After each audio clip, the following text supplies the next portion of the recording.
Okay, so if you're watching this, you've probably heard of Simpson protocol, but if you don't know much about it, I'll give you a brief overview.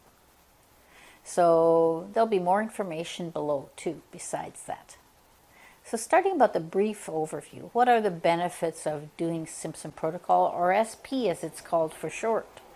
The benefits are that it can keep you don't have to make a judgment in it. This is entirely done by what we call the superconscious mind. Don't ask me what that is. I'm not going to give you a definition except to say that it's the part of the client that knows, can find out anything or know anything.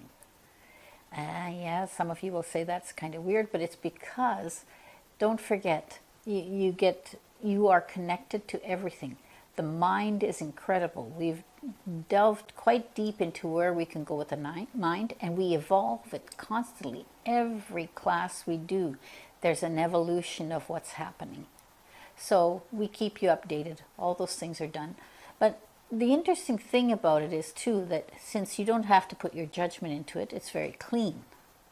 It's also, you don't have to know anything. So it's clean for the client. So if you see me do it, if you've seen me do it, you'll notice that it's mostly when I do at conferences and classes, and you'll see that there is never anything said about what we are addressing. Now, the client's mind knows exactly what to address. So we always start with whatever the first thing the mind wants them to do. That's simple. So there's a lot of things taken out of the equation. Well, this person has this, and this person has that. Now what do I do for that? You don't have to do anything except SP. So now we address everything. There's many people that have taken an SP that have said they will deal with anything now where they wouldn't have before. So what is SP? To me, it's just hypnosis. Hypnosis is the bypass of the critical factor of the conscious mind.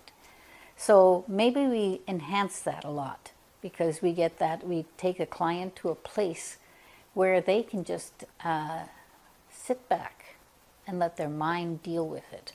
Does it mean they won't feel anything? They won't know it? Of course they will. They're very present, in fact.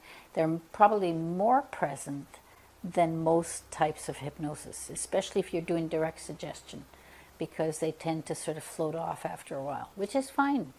And it's also fine in this case if they do float off. But the conscious is observing. And that is the whole way that we want the conscious to be doing. We love it to be observing. We just don't want it to interfere necessarily. So how do we do that? By enhancing the power of their mind, and then they just are able to utilize it. So no matter what they come in for, it could be physical, emotional, mental, spiritual, could be anything. And it wouldn't matter because everything is attached to their mind, and they're going to a place where they can address anything. So it's simple, but everybody finds it a little bit difficult at first to shift into simple mode. The simpler the better, the cleaner the language the better, all those sort of things. So it's a shift in thinking, a shift in knowing and feeling. It's a very different way of doing hypnosis maybe to people who are used to doing techniques.